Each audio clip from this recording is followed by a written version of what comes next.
Pilot drone Rusia menemukan dan membakar kendaraan militer BMP-2 dan BMP-1 Angkatan Bersenjata Ukraina yang diparkir di dekatnya. Rekamannya ramai beredar di media sosial Telegram pada Senin 27 Januari 2025.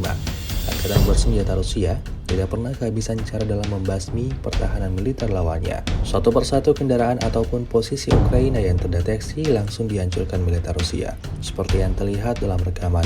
Sejak video ini beredar, belum ada tanggapan resmi dari pihak Kementerian Pertahanan Ukraina.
Download Tribun X sekarang, menghadirkan lokal menjadi Indonesia.